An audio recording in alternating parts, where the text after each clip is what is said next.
Bah, matin du deuxième jour, faut qu'on range tout ce bordel. On n'a pas trop mal dormi, franchement ça va. Pas eu d'humidité, pas eu de... Hier soir j'ai un peu froid mais après ça a été. Là tu es déjà en train de gueuler, en train de chouiner. Jouer avec ses bâtons. Hein. Les autres ils sont là. Bon alors Mero et Cheyenne ils ont dormi juste devant la tente ici là. Ils ont dormi là devant la tente. Et Drogo il a dormi à l'intérieur avec nous. Parce que Drogo la nuit s'il entend des bruits tout ça il aboie donc comme sur Compostelle quand il dormait dans la tente avec moi en fait dès qu'il rentre à l'intérieur il se pionce, il dort directement et on entend plus jusqu'au matin. Donc allez on va remballer tout ça et puis après on va voir peut-être s'arrêter quelque part, essayer de se prendre un petit déjeuner. Allez c'est parti, remballage. Voilà, on a avancé en fait, on s'est tapé une énorme descente à travers la forêt là. On sait qu'on doit traverser cette rivière. Donc là c'est bon, on est sur le pont, on va la traverser. Par contre on a perdu la trace GPS. Donc on est un peu à l'aveuglette là, on essaye de retrouver notre chemin. Donc ben là on est au point le plus bas, forcément, parce qu'on est au niveau de l'eau. Et à partir de là, on va se mettre à grimper beaucoup, je pense. Allez, c'est parti. Ah, c'est beau. J'ai envie d'aller se poser en bas, pique-niquer, mais faut qu'on avance là. Bon, je suis essoufflé, on vient de... Bah, évidemment, derrière une grande descente, il y a une grande montée, comme dans la vie. Et je crois que j'ai déjà dit ces trucs-là sur Compostelle. Et là, dans 1,5 km, on devrait arriver dans un village qui s'appelle Saint-Martin-la-Méanne, Saint-Martin-la-Mine, je sais pas trop comment ça se prononce. Ça s'écrit Méanne. Après, je sais même pas si je l'ai lu correctement d'ailleurs sur la carte. Et on va... Bon, je pense qu'on va peut-être s'arrêter... boire un chocolat, pour moi c'est chocolat au lait, et puis peut-être recharger l'eau aussi pour les chiens, et puis après quoi que là ils sont pas mal bu, boivent dans les rivières et tout, et puis après on va continuer notre route, et je vous dirai tout à l'heure où est-ce qu'on se rend, je vous dirai ça tout à l'heure. Enfin non, ça va, on n'a vraiment pas passé une mauvaise nuit. Les chiens, ils ont dormi, Mero et Cheyenne ont dormi ensemble devant la tente. Drogo, il a dormi avec nous dans la tente, je crois que j'ai déjà dit tout à l'heure ça. Et on a déchargé un peu en croquettes vu qu'ils ont mangé hier soir. Je sais pas si on n'a pas pris suffisamment de croquettes pour aller jusqu'au bout de l'aventure du coup. J'ai pris un petit peu plus et vu qu'en fait, j'ai remarqué ça quand on marche. Finalement, on mange pas énormément. Donc apparemment, les chiens, c'est pareil. Quand ils marchent, ils mangent pas énormément. Donc on verra bien. S'il y a besoin de ravitailler, on ravitaillera. Et puis si ça tient jusqu'au bout, ça tient jusqu'au bout. Je sens que ma louve, elle est épuisée. Elle espère que on arrivera demain. Donc ce soir déjà, c'est sûr, on passe encore une autre nuit sous la tente. Enfin, si je dis c'est sûr. C'est rien, parce qu'on sait jamais ce qui se passe en fait sur la route. On découvre au fur et à mesure. Donc on verra, j'espère que peut-être on arrivera demain. En tout cas, c'était pas prévu qu'on ait un dénivelé aussi important dès le deuxième jour. Mais bon, on l'a passé, enfin presque, ça grimpe encore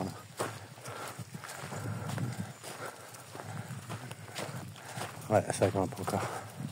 Bon, j'ai vu qu'à 600 mètres, il y avait des bâtiments, donc il doit y avoir un petit hameau. Je pense que c'est ça, donc ça devrait plus être très long là sur ce chemin de forêt.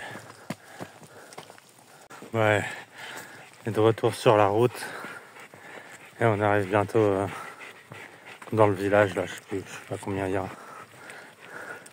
Bon, tout à l'heure je regardais, c'était 600 mètres, mais en fait j'avais pas remarqué, c'est 600 mètres à vol d'oiseau. Évidemment avec tous les virages qu'on a fait pour arriver en haut et les détours, il y a plus de 600 mètres en fait. Mais bon, je pense qu'une fois arrivé au village, on va se faire une petite pause. Bon, on vient d'arriver dans le petit village. Là, on a discuté avec un mec qui nous a dit en fait, dans le village, il n'y a plus de commerce, tout a fermé. Il restait un petit café et même le petit café, il a fermé. Donc, il n'y a plus rien d'ouvert. Je pense que je vais aller faire un tour dans cette petite église là. Je vais aller voir si on peut sonner les cloches.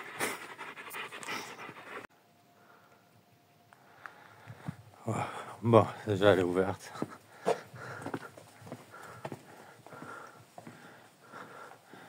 Alors, toute petite. Avec des beaux vitraux.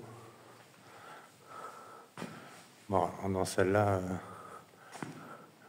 je pense pas qu'il y ait un orgue là-haut. Vraiment trop petite. Non, c'est vide en haut.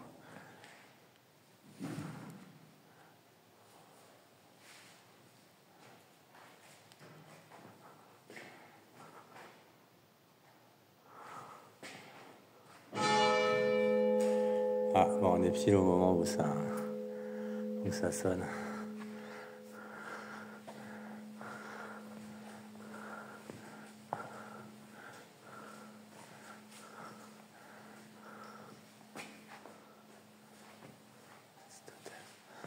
Il n'y a pas d'espace pour allumer des cierges là, par contre.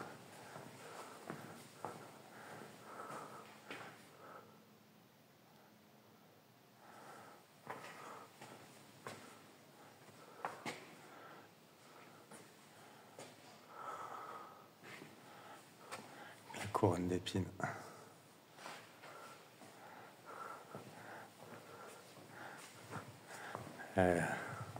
Jésus d'un côté et la Vierge juste en face. C'est une espèce de... Je sais pas, non, c'est pas des tableaux de perles, ça, c'est bizarre, c'est fait avec de la toile.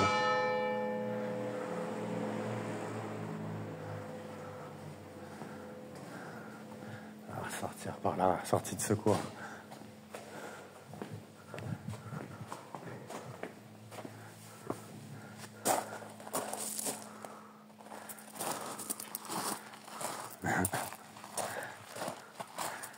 T'as pas entendu couiner, toi? Ah ouais, voilà, ça va mieux. Ça me rassure quand je t'entends couiner. Bon, je suis allé lire les noms sur la plaque en me disant qu'il y aurait que des noms français. Et puis dès le premier nom, Pierre Bougnoul. Non, Bougnol, je déconne. Là, il y a les drapeaux français.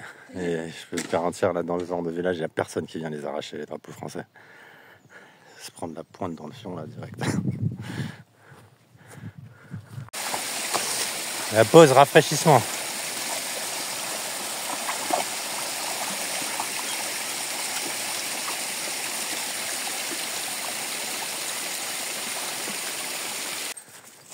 C'était la petite pause fraîcheur. Hey, il est détaché, le chien. Ouais. Il y a plein de moments où on le détache en fait, mais on essaie de faire ça dans des moments où justement on sait qu'on va pas croiser trop de monde. Drogo, attends, comme il y a une route là en plus. Drogo, pas bouger. Alors, on nous replace sur la route, donc j'ai rattaché Drogo. Et en fait là vous voyez l'image qui tremble. Il n'y a pas de stabilisateur d'image dans ces téléphones. C'est un Xiaomi. Et il faudrait que j'investisse dans un téléphone qui a au moins un stabilisateur d'image, parce que là j'ai emmené un stabilisateur externe. C'est des espèces de poignées là motorisées qui pèsent un peu lourd. Et je vous avoue que pour la randonnée c'est pas du tout pratique. Chaque fois que je le filme avec une image stable, je suis obligé de le sortir et puis c'est assez galère. Donc là il y est pas, là vous voyez ça tremblote un peu. Voilà, là je le tiens à deux mains donc ça tremble beaucoup moins. Et quand j'ai le stabilisateur d'image, ça tremble presque plus du tout. Et comme je disais, c'est pas pratique. Donc prochain investissement, je pense que ce sera un bon téléphone avec un stabilisateur d'image. C'est vrai, j'ai toujours fait avec des téléphones à 100 balles. Et c'est vrai que bon, maintenant que je fais plus le réseau Wi-Fi pour faire les directs le soir et que j'ai un réseau fixe, c'est vrai que les batteries se défoncent beaucoup moins vite. Mais en général, c'est le téléphone avant, quand j'étais en camion, le dernier là, la batterie elle se vide à une vitesse hallucinante. Alors celui-là il est un petit peu plus récent, Comme je vous dis, on est toujours dans la gamme des téléphones à 100 balles. Donc du coup, c'est vrai qu'au niveau de l'image, c'est pas top. Donc un jour, ouais, essayer de mettre un peu de sous de côté et d'investir dans du vrai matériel qui pourra faire que... je vais regarder le GPS là, parce que je ferais pas qu'on se plante encore. Qui pourra faire que je vous respecte un peu plus en faisant ces vidéos parce que vous aurez une meilleure qualité d'image. Allez, je vais regarder le GPS. Voilà, tout à l'heure, quand on a vu l'église dans le village, moi je me dis, là il y a une église, toujours il y a un cimetière. Et ça, les randonneurs le savent, là où il y a un cimetière, il y a de l'eau. Maintenant, la question c'est, va-t-il être ouvert? Ouais, c'est la grande porte déjà. Oui, c'est bon, il est ouvert. Bon, je vais laisser les chiens à l'extérieur. Allez, viens Drogo. Je vais laisser le chien à l'extérieur et je vais aller chercher de l'eau.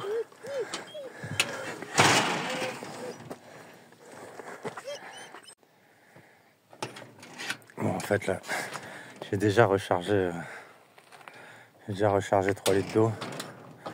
Mais je rentre à l'intérieur du cimetière pour filmer un peu. Au départ, j'ai cherché le robinet, j'ai eu du mal à le trouver. Alors, souvent, il est proche de l'entrée. Mais là, dans ce cimetière-là, il était dans le fond d'une allée, à gauche. Et j'ai toujours apprécié l'atmosphère des cimetières. Pas dans un côté chelou, gothique, machin. Non, c'est vraiment le robinet, il est là-bas. Je sais pas, il y a une atmosphère, je trouve qu'il y a... Dans les cimetières, il y a directement un respect qui se dégage. Dans les églises, je suis plus ébloui par une atmosphère architecturale. Et là, le robinet. Et dans les cimetières, je trouve c'est une autre atmosphère. C'est vraiment quelque chose de... Enfin, moi, je trouve qu'il y a quelque chose de respectueux, quoi.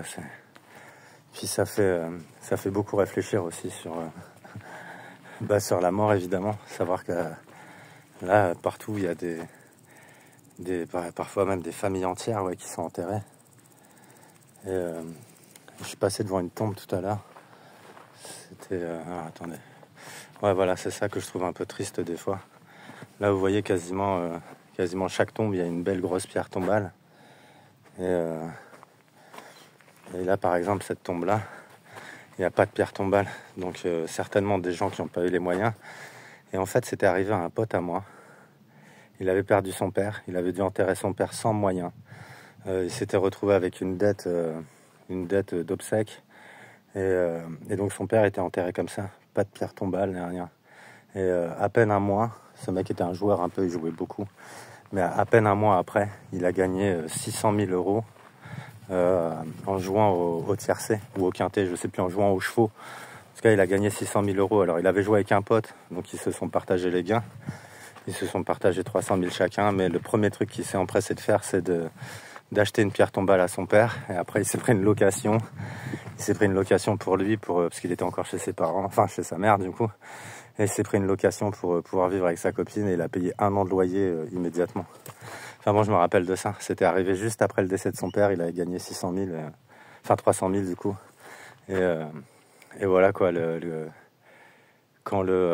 parce que je veux dire, voilà, quand le destin comme ça se décide à te filer un coup de pouce, parce qu'en fait ce mec ça le bouffait. Le fait que son père n'ait pas de pierre tombale, c'était quelque chose qui le bouffait vraiment. Et le destin lui a répondu et lui a permis d'offrir une pierre tombale à son père. Enfin voilà, je tenais à vous raconter cette petite histoire. Et puis s'il écoute, de toute façon, il se reconnaîtra, je pense, sans problème.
On arrive à Lavastrou.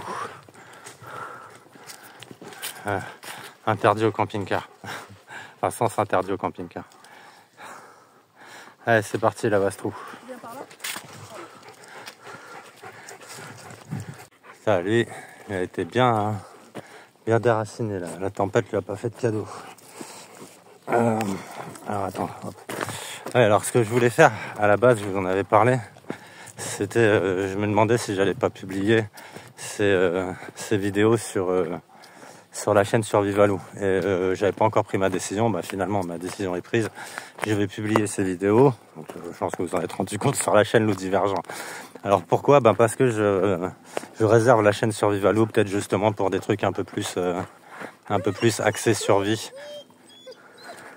Et donc bah voilà, ce sera sur cette chaîne-là. Après, durant les préparatifs là pour cette randonnée, eh bien j'ai beaucoup hésité entre prendre le téléphone donc avec le stabilisateur d'image que j'utilise là actuellement. Je pense que vous voyez quand même une légère différence au niveau des tremblements, ou prendre la GoPro. Et en fait j'ai beaucoup hésité, j'ai fait beaucoup de tests, j'ai pesé, j'ai regardé ce que la GoPro elle est équipée d'un stabilisateur d'image intégré. Mais du coup d'emmener la GoPro, fallait que j'emmène aussi des batteries pour la GoPro. Donc aussi de quoi charger les batteries de la GoPro. Là j'ai un panneau solaire qui est monté sur le sac, je vous montrerai ça tout à l'heure. Et il fallait donc aussi que j'emmène forcément le téléphone pour pouvoir faire les montages. Et puis du coup après de multiples tests, une journée entière en fait de tests, à aller filmer, à regarder si ça valait le coup vraiment de s'alourdir finalement en prenant la GoPro, puisque finalement j'étais plus lourd en équipement avec la GoPro que si je prenais que le téléphone avec le stabilisateur d'image. Et j'ai pris la décision de ne pas prendre la GoPro parce qu'en plus derrière il fallait faire tout un transfert d'image de la GoPro au téléphone, alors que là le soir pour faire le montage les vidéos sont directement dans le téléphone, donc ça enlève une tâche en plus. Sinon c'était au moins 1 heure de plus, ne serait-ce que pour le transfert des images. Donc voilà pourquoi j'ai fait ce choix. Et prochainement, comme je vous disais, j'essaie d'essayer d'investir un autre téléphone. Je sais pas combien de temps ça prendra, mais ça prendra le temps que ça doit prendre. Mais je prendrai un téléphone avec stabilisateur d'image intégré, comme ça. J'aurais plus besoin de me trimballer aussi un stabilisateur d'image qui pèse son poids. Je crois qu'il pèse bien 500 grammes. Donc 500 grammes plus 500 grammes plus 500 grammes, évidemment que ça fait beaucoup à la fin. Alors un autre truc que je voulais vous dire aussi, sur cette chaîne, sur la chaîne Loup Divergent, je n'ai jamais activé la monétisation. Je n'ai jamais mis en place la monétisation. Et donc a priori il n'y a pas de publicité. Mais j'avais vu sur la vidéo sur Table 700, le direct que j'avais fait sur Table 700 qui a dépassé les 30 000 vues, j'ai beaucoup de gens qui me disaient mais il y a trop de pubs. Et je comprenais pas. Et en fait c'est YouTube qui a mis des pubs. Et à savoir que YouTube, avec les publicités, gagne de l'argent. Donc et moi rien ne m'est reversé là-dessus puisque je n'ai pas activé la monétisation. Mais YouTube gagne de l'argent avec les publicités. Et en général, quand les créateurs de contenu ont activé la monétisation, eh bien une partie de cet argent leur est reversée. Moi ce n'est pas le cas. Par contre, ils mettent quand même des publicités, donc j'espère qu'ils vont pas en mettre sur ces vidéos-là. Parce que sachez que je ne gagne rien du tout de la part de YouTube. Alors par contre, je crée du trafic sur leur plateforme. Eux, ça leur permet de mettre de la pub. Et eux, ça leur permet de gagner de l'argent. Donc, pour garder en fait une certaine liberté de parole, parce que maintenant, ils analysent aussi ce qu'on dit dans les vidéos. Et une vidéo peut être censurée pour, opinion non conforme à la bien-pensance. Ça, c'est la marche des queeners, c'est pas la marche des loups. Il queen parce que ses copains sont devant. Drogo, par contre, ça sera pas plus court par l'autre côté. Il queen parce que ses copains sont devant, il veut les rattraper. Alors, on va essayer de les rattraper. Et moi, c'est plus simple pour filmer. Donc en fait, oui, je disais, je ne gagne rien avec ces vidéos. Et pour ceux qui veulent me soutenir, et il y en a déjà quelques-uns qui le font, et pas sur le biais de la chaîne Loup Divergent, je vous remercie énormément. Déjà, ceux qui contribuent, ceux qui ont mis des contributions, récurrentes. Des gens qui ont pris par exemple ils se sont mis 5 € par mois. Voilà, et grâce à eux je touche 5 € par mois. Donc merci beaucoup à ces gens-là, les contributeurs réguliers que je ne pense pas assez souvent à remercier, Et je remercie aussi les contributeurs ponctuels. Parce qu'en fait, il y a deux possibilités sur Tipeee, c'est de faire un type récurrent. Donc vous serez prélevé chaque mois, vous pouvez l'arrêter à tout moment. Vous pouvez le mettre en place, et puis si à un moment vous regardez plus les vidéos, ça vous gonfle ou quoi, ou vous avez des problèmes de sous et puis la possibilité de participer, bah vous pouvez désactiver ce type récurrent à tout moment. Le mois en cours ne sera pas prélevé. Dès que vous désactivez, en fait, les prélèvements s'arrêtent. Et pour les autres, donc il y a les types ponctuels. Et le type ponctuel, donc vous n'êtes prélevé qu'une fois. Et alors quand je dis vous n'êtes prélevé, c'est pas un prélèvement, c'est un paiement en fait. Quand vous faites un type ponctuel, c'est comme si vous le faites avec la carte bancaire, c'est comme si vous faisiez un achat en ligne. Donc Tipeee dans ces cas-là ne conserve même pas les coordonnées bancaires. Vous pouvez le faire aussi avec PayPal, voilà, c'est ça. Bon allez, je vous laisse, ça descend et puis je vais rattraper ma louve avec le reste de la meute là. Parce que Drogo il en peut plus de les voir loin, sa petite meute. Allez, à tout à l'heure. Bon là on s'est arrêté faire une petite pause. Comme je vous disais tout à l'heure, voilà, le panneau solaire. Donc c'est pas un placement de produit, hein, je l'ai acheté et c'est absolument pas un placement de produit. C'est panneau solaire Décathlon. Et je l'ai pris parce que je ne savais pas si sur le chemin on allait avoir de quoi recharger les téléphones. Donc du coup je l'ai emmené et je le fixe sur le sac à dos, qui est relié à une batterie qui est derrière dans mon sac. Et d'ailleurs je verrai tout à l'heure, quand je l'ai branché ce matin, la batterie était à 65%. Donc tiens, je vais jeter un œil là, voir à combien elle est.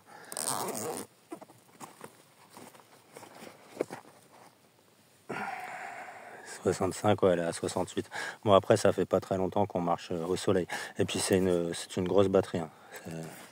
Elle est assez balèze. Donc, je sais plus c'est combien la capacité, mais elle est assez grosse. On peut largement recharger 3 fois le téléphone avec, sans problème. Et donc, je l'ai pris parce qu'il y a mon téléphone à recharger. Il y a le téléphone de Stella à recharger aussi. Et donc ça c'est bien pratique. Donc ce soir je regarderai. On est parti, on était à je crois 65%. Et ce soir je regarderai combien ça a réussi à gagner. Bon après ça dépend quand on est à l'ombre, quand on est au soleil. Là c'est vrai que ça fait pas longtemps qu'on marche au soleil. Donc elle s'est pas beaucoup rechargée. Et puis là on va re-rentrer dans la forêt. Vous voyez, alors je sais pas si on va traverser ça. Il y a pas mal de forêts à traverser. Je vois qu'on descend. Ça descend pas mal là à nouveau encore.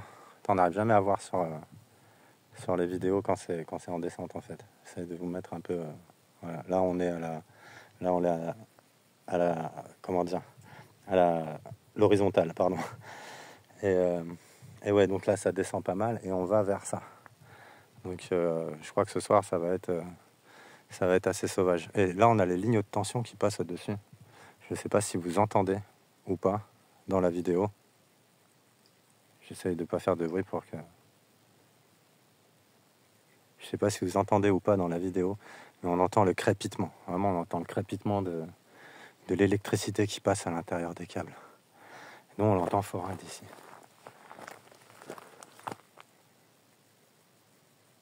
Ouais, c'est pas des grillons que vous entendez, c'est le crépitement de l'électricité dans les câbles. Donc voilà. Allez, bon, on va faire notre petite pause et puis après on reprend notre route. Là, jusque-là, on a marché quoi aujourd'hui? On a fait 8 km, je crois.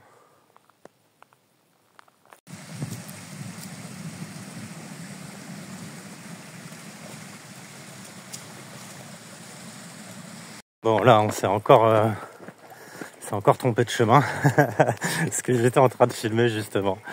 Et quand je suis en train de filmer, je regarde pas le GPS. Et donc, on s'est engagé sur un autre chemin. Vu qu'on est pas mal descendu avant de s'en rendre compte, on a décidé de continuer. Parce qu'il y a peut-être une possibilité de rejoindre le chemin qu'on cherche à rejoindre en bas. Sur la carte, ça nous dit que c'est pas possible, mais peut-être que ce sera possible. Peut-être qu'il y aura un petit sentier, tout ça. Et vraiment, dans le pire des cas, soit on devra improviser un autre chemin, ce qui nous rallongera peut-être un peu, soit on devra remonter tout ça.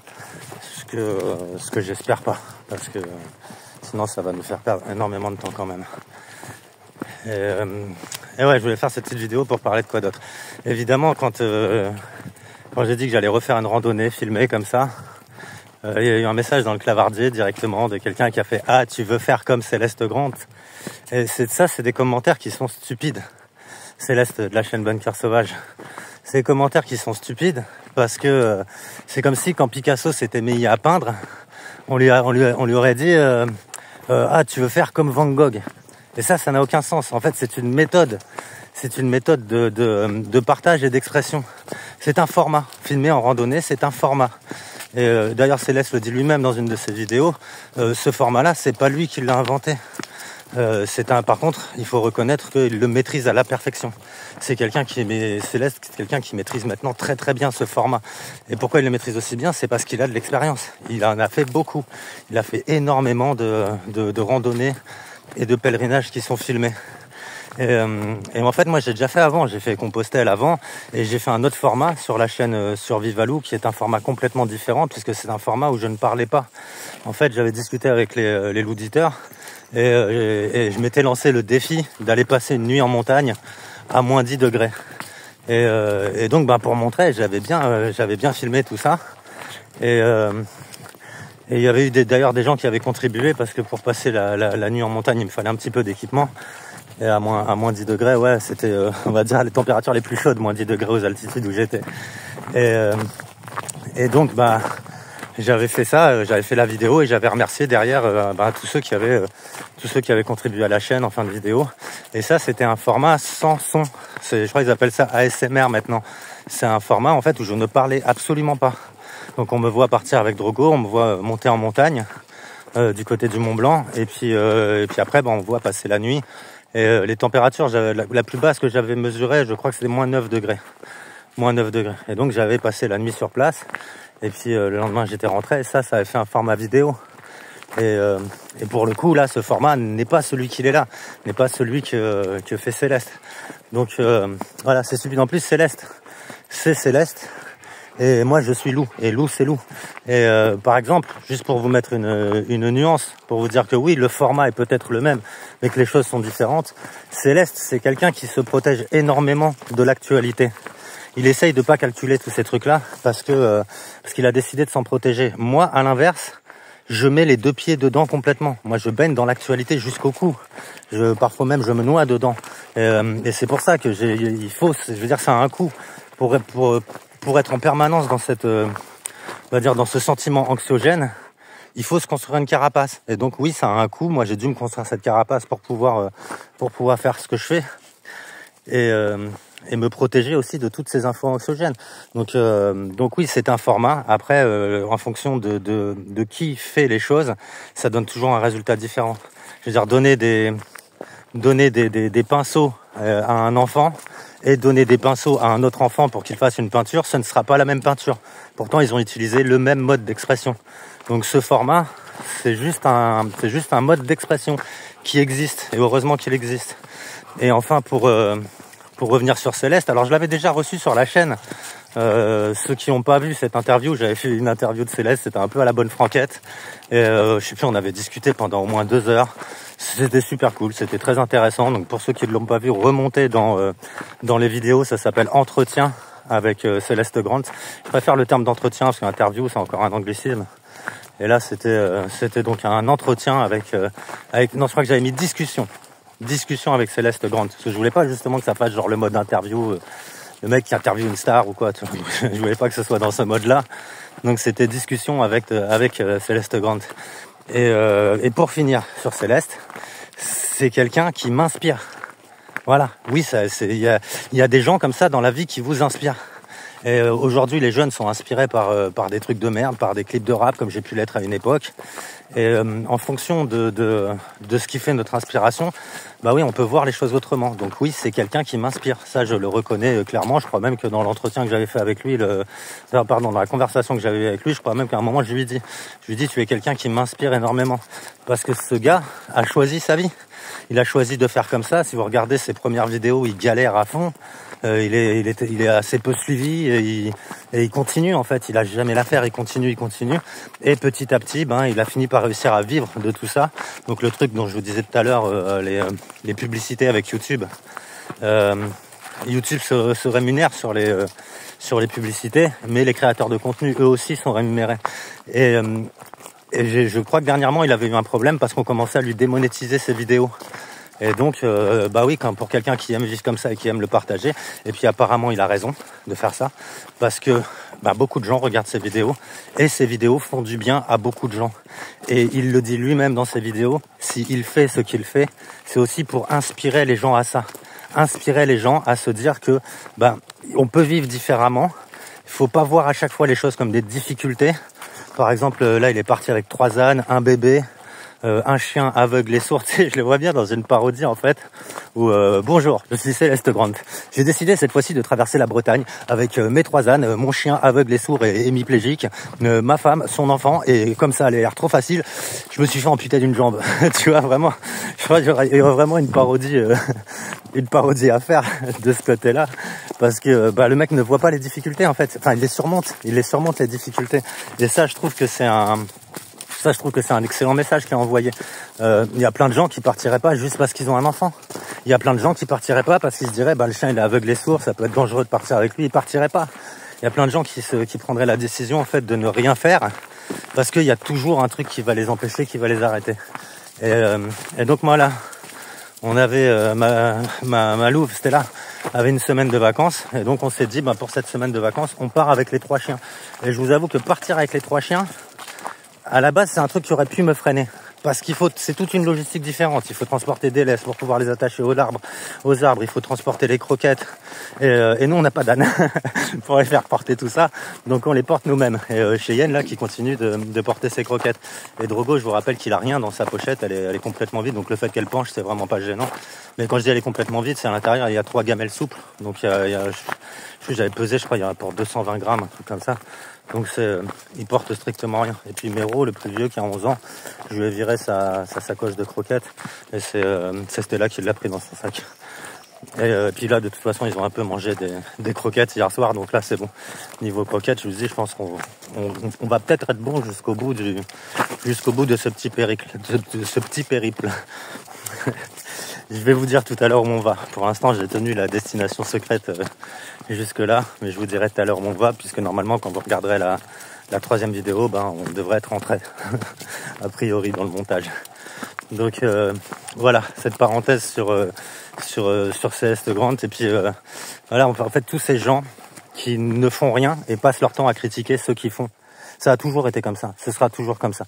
Les gens qui font rien, qui sont assis derrière leur canapé, à glander, à scroller, qui vont aller dévorer du contenu parfois sans contribuer de quelque manière que ce soit, et qui vont juste se permettre systématiquement de dire c'est facile de faire ça quand on a ci, c'est facile de faire ça quand on n'a pas d'enfant, c'est facile qui vont toujours systématiquement se chercher des excuses pour critiquer ceux qui font. Donc non, c'est possible pour tout le monde. J'ai vu un mec quand on était sur Compostelle, le gars avait le dos blessé, donc le gars ne pouvait plus porter de charge. Et par contre, il voulait absolument faire le chemin de Compostelle. Et le gars, il s'est pas arrêté à ça, il s'est acheté un petit chariot, un espèce de trolley, de diable, et un petit chariot de transport comme ça. Et le gars, en fonction de s'il était dans des montées ou des descentes, il poussait ou il tirait son chariot. Et je vous assure en plus que ce mec, avec son mal de dos, il avançait plus vite que nous. Donc il y a toujours une possibilité de faire. C'est juste qu'il faut avoir la mentalité de surmonter justement. Allez.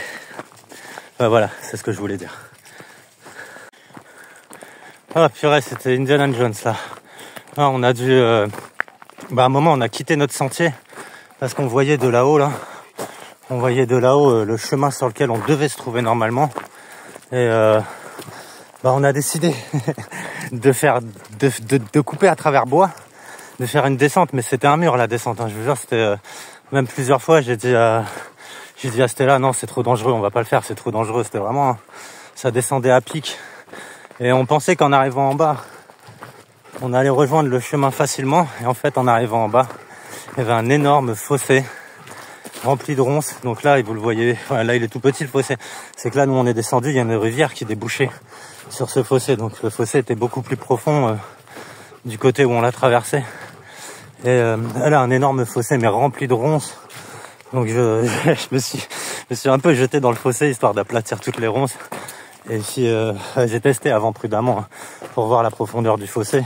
C'est bien profond d'1 mètre, hein, donc c'était pas mal profond.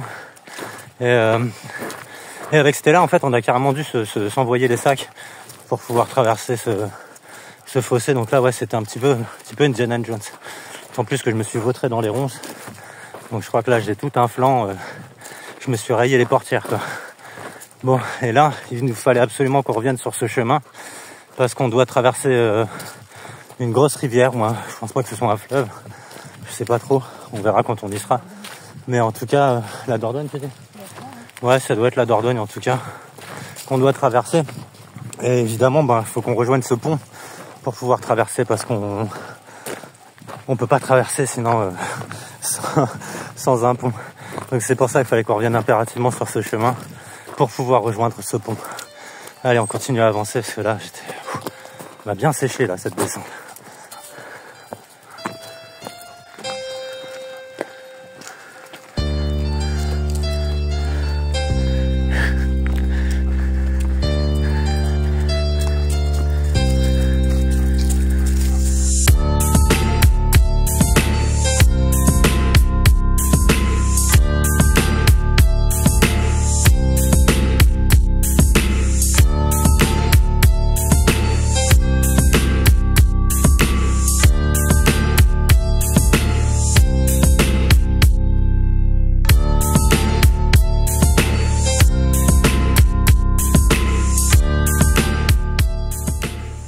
Bon là, un petit topo, super mauvaise nouvelle. En fait, on vient d'arriver au bout du sentier qu'on voulait récupérer.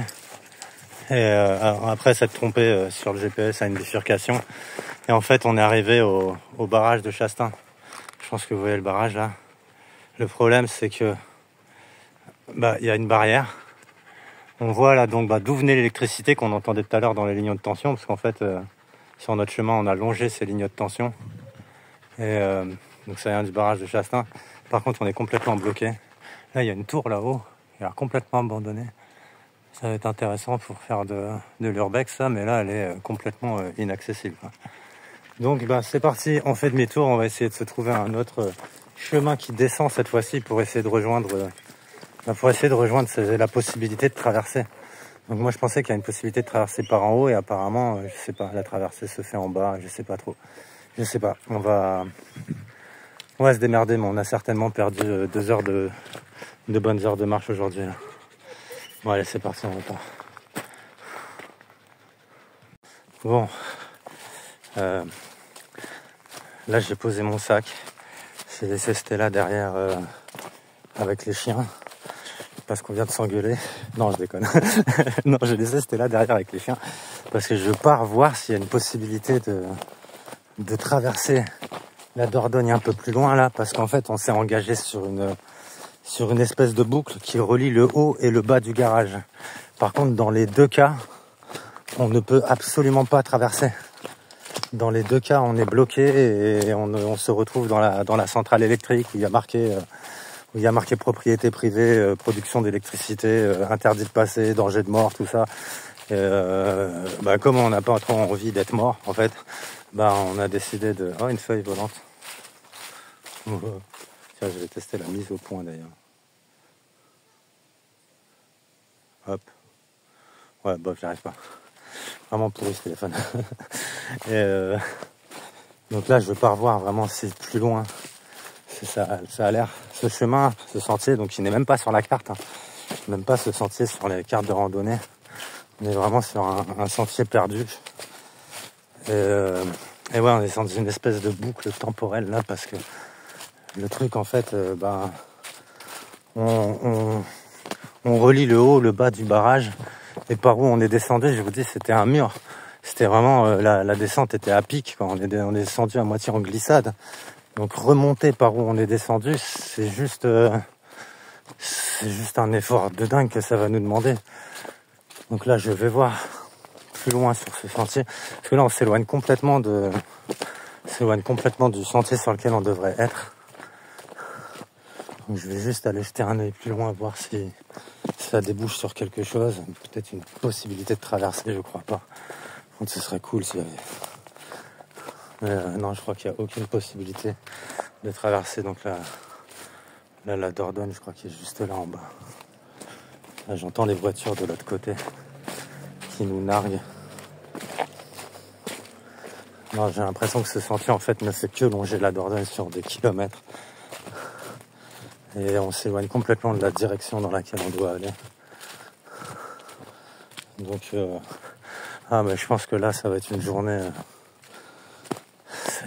morte, quoi, parce qu'on aura tout ce qu'on aura avancé, il va falloir repartir en arrière pour aller finalement passer sur le haut de ce barrage, traverser ce barrage par en haut. Non, il n'y a aucune possibilité là, on s'enfonce vraiment dans la cambrousse. Bon, demi-tour, je vais aller lui annoncer la mauvaise nouvelle. Comme quoi il faut qu'on se fraye. En fait, il faut qu'on se fraye, vous voyez, un passage à travers tout ça là. Et c'est juste... là, il y a des murs, c'est juste impossible de les franchir, quoi. Donc on va retourner par là où on est descendu. C'était très dangereux, mais au moins je pense qu'on arrivera à remonter sur le sentier où je me suis trompé. Putain. En fait, j'étais en train de filmer comme là. Et donc je regardais plus le GPS, on était sur ce sentier. Je pensais qu'il suffisait de suivre ce sentier jusqu'à une intersection visible. Et en fait, c'était là, à un moment, elle a vu un chemin qui partait par la gauche. Elle n'a pas osé m'interrompre parce que j'étais en train de filmer. Et c'était ce chemin-là qu'on aurait dû suivre normalement. C'était ce chemin-là qu'on aurait dû suivre. Donc là, on a de la chance, hein. Il fait beau, la température est super agréable. On est dans la nature, il ne peut pas monter par là, non, c'est impossible. Non, il y a encore un mur là-haut, là. Impossible de grimper par là. Non, mais je crois vraiment, pour ne pas prendre de risques, on va remonter par où on est descendu. Ce qui va être déjà un effort énorme.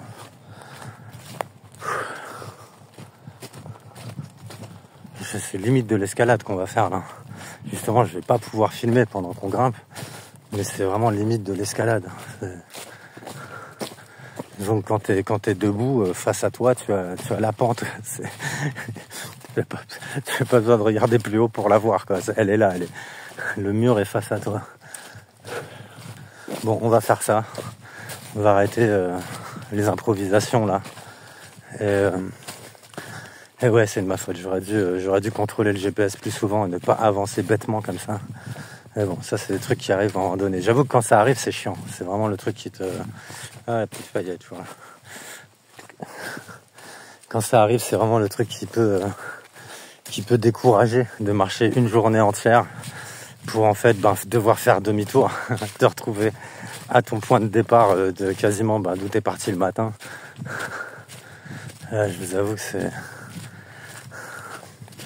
un peu décourageant. Mais bon, de toute façon, on n'a pas le choix. Il n'y a personne qui va venir nous sortir de notre galère. On n'a pas du tout le choix. Putain, en plus, je vois là-bas que en fait, il y a possibilité de traverser par le bas du barrage. Mais traverser par le bas du barrage, ça voudrait dire rentrer sur propriété privée interdite, danger de mort, blablabla. Enfin bon, bref, là j'arrive, les chiens ils sont là. C'était là en train de se reposer un peu. Et on remonte. Allez, c'est parti. Je ferai une autre vidéo quand on aura terminé notre galère et qu'on sera remonté en haut. Voilà, faut grimper ça en fait. Là. C'est complètement ouf. Bon, ça y est, on est remonté sur nos pas. Donc là, vous voyez le point rouge. Le point rouge, c'est là où on se situe. À droite, il y a tout un chemin qui part en zigzag. Là, vous voyez, qui descend. Et là, c'est là où on est parti. En fait, on s'est trompé de chemin et on est reparti sur ce petit chemin en zigzag. Et on s'est dit que, vu ce qu'on avait descendu, on va continuer à descendre jusqu'en bas, voir s'il y a une possibilité de traverser. Et on est arrivé donc en bas, proche de la Dordogne, là, avec cette petite boucle que vous voyez qui en fait nous amène du haut du barrage au bas du barrage. Donc cette boucle, on l'a fait entièrement dans les deux sens. Bah, en fait, il n'y a aucun moyen de passer. À chaque fois, c'est propriété privée, défense d'entrée, voilà, risque d'électrocution, tout ça. C'est la centrale de production d'électricité du barrage. Et après, donc, là, vous voyez au centre de la carte, après, on s'est enclenché en fait dans un petit chemin qui nous a fait longer la Dordogne comme ça, alors qu'en fait, il n'y a aucune possibilité de traverser. Mais j'étais parti quand même voir. Donc là, c'est quand j'ai filmé tout à l'heure sans le sac à dos. J'étais parti voir et non, il n'y a aucune possibilité de traverser. Donc là, on est remonté par ici. On a refait toute cette boucle-là. Et là, donc, on se situe ici. Et là, on va tenter de remonter au moins avant qu'il commence à faire nuit, là. Au moins jusque se réenclencher sur le chemin qu'on devait prendre initialement. Il y avait des endroits sympas où camper qu'on a vus. Mais je pense qu'on va se réenclencher sur le chemin et qu'on va au moins essayer d'arriver jusqu'ici, là, pour se trouver une zone où camper. Et après, demain, on redécolle de bonne heure pour traverser enfin ce barrage et continuer notre route jusqu'au la prochaine ville, le prochain village où là, j'arrive pas à lire le nom, là, qui est au centre de la carte. Donc là, on termine notre petite pause. Et puis après, comme je vous l'ai dit, là, on revient au point rouge où on en était. Après, on va se réenclencher là-dessus, là, sur le chemin bleu, qui est notre chemin initial, en espérant ne plus se tromper. Et puis après, là, tout à l'heure, je vous parlerai d'un concept idéologique dont m'a parlé Stella, là, ça s'appelle comment déjà? Le biais des coûts irrécupérables. Le biais des coûts irrécupérables. Voilà, je vais vous parler de ça juste après, quand on aura repris la route, parce que là, avec ce qui vient de se produire, c'est un excellent exemple pour parler de ce concept. Bon, là, on s'est arrêté, il est 6h moins 20. On s'est arrêté parce que j'ai eu un violent coup de mou, là. Vraiment, à un moment, j'ai eu une chute d'énergie. Tiens, Cheyenne derrière l'arbre. J'ai eu vraiment une chute d'énergie. T'es caché, ma fille? Tu fais l'espionne? Ouais, j'ai eu une grosse chute d'énergie. Donc là, c'était là, elle aurait pu continuer encore un peu aujourd'hui, mais là, moi, j'ai vraiment eu une baisse de tension, là. Donc on s'est trouvé un petit coin, vraiment camping sauvage, là, en forêt. On va se poser là pour ce soir. Le soleil à travers les arbres, là. Et Drogo qui est en train de faire son chantier. Jamais fatigué. Le ski, quand on s'arrête, il pionce. Nous, quand on s'arrête, il queen. Il queen où il fait des travaux. Ouais, il trouve un endroit où faire des travaux et là, il est en plein travaux. Et donc, ouais, on va se faire une petite pause, on va grignoter un truc, on va déployer le campement, on va se coucher un peu plus tôt ce soir. En plus, moi, j'ai encore du montage à faire, donc ça va me permettre de terminer le montage, enfin de me mettre sur le montage le plus tôt possible, histoire qu'à minuit, au moins, je puisse m'endormir, que demain, on décolle de bonne heure. Parce que là, ça aura vraiment été une journée de marche pour rien du tout, quoi. Journée de marche vraiment pour rien. Il y a un côté décourageant, mais bon, c'est pas ce qui va nous arrêter. On va aller jusqu'au bout quand même. Et bon, il y a les petits bobos aussi. Stella, elle a pas trop l'habitude de faire des... Enfin, si, elle a l'habitude de marcher quand même. Elle marche beaucoup. On fait souvent des promenades en forêt, tout ça, sur une journée, quoi. Mais des trucs comme ça, là, sur plusieurs jours, avec le sac sur le dos. Et le sac, ça change vraiment tout. Et quand je dis ça change tout au niveau des pas. Il y a les vibrations, on les ressent dans les genoux, on ressent dans les hanches aussi. Et puis, elle, c'est surtout au niveau des orteils, en fait. Ses orteils se frottent les uns contre les autres et ça lui a fait une petite blessure. Donc c'est surtout au niveau des orteils là qu'elle a besoin de se soigner, de faire une petite pause. Et puis on redémarrera demain. Je pense pas qu'on arrivera demain. Elle aimerait bien qu'on arrive demain. Mais vu le nombre de kilomètres qu'il nous reste à faire, je pense pas qu'on arrivera demain. Je pense qu'on arrivera peut-être vendredi matin. Peut-être. Après c'est possible. Hein. Si on tire vraiment, on peut arriver demain. Mais on arrivera peut-être de nuit. Et c'est pas le but, puisque l'endroit que je veux qu'on aille voir, c'est un endroit qui doit certainement être bien de nuit, mais qui est beau de jour en fait. Donc on verra. Moi, je vous dirai tout à l'heure où c'est l'endroit.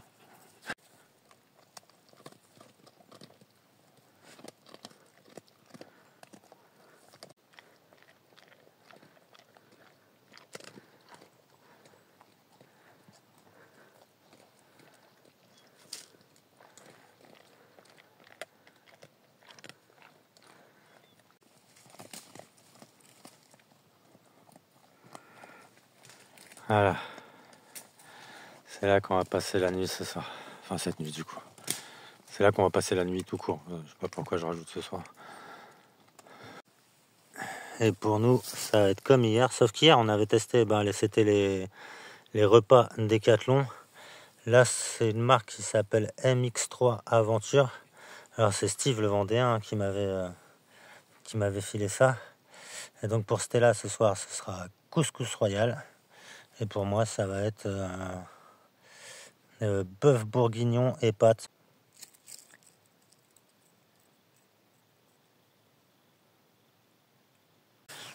Le meilleur moment de la journée. Le temps plastique.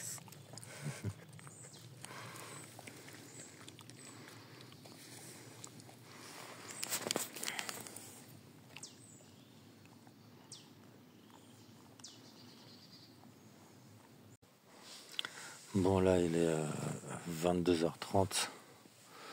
Drogo, il dort. Il dort bien d'ailleurs déjà depuis un bon moment. Mero et Cheyenne sont attachés à un arbre juste devant la tente, ils dorment ensemble. Et puis je vous ferai je vous parlerai du concept du coût. C'est quoi déjà? Le biais des coûts irrécupérables. Du concept du biais des coûts irrécupérables, je vous en parlerai demain parce que là je suis vraiment claqué. Là, j'ai eu un coup de mou tout à l'heure. Et là j'ai l'impression que j'ai un peu de fièvre, mais bon, ça. J'espère que ça ira mieux demain. Je crois que c'est juste un petit peu dû à la déshydratation. Aujourd'hui, on a perdu notre temps en fait. On est descendu à un endroit, on s'est dit bon allez c'est pas grave, on descend jusqu'en bas voir ce qu'il y a. Il y aura peut-être un moyen de traverser la Dordogne. Et finalement, il n'y a pas eu. Et donc du coup, tout ce qu'on a descendu, on a dû le remonter. Et là, on est à peine revenu sur notre chemin initial et on a planté le campement, on s'est posé. Et là, on va dormir. Enfin, on va dormir. Comme je disais, 22h30 et j'ai tout le montage de la vidéo à faire. Donc je vais m'y mettre tout de suite en espérant qu'elle sera prête pour demain soir, pas trop tard. Voilà. Allez, bisous à tous, bonne nuit.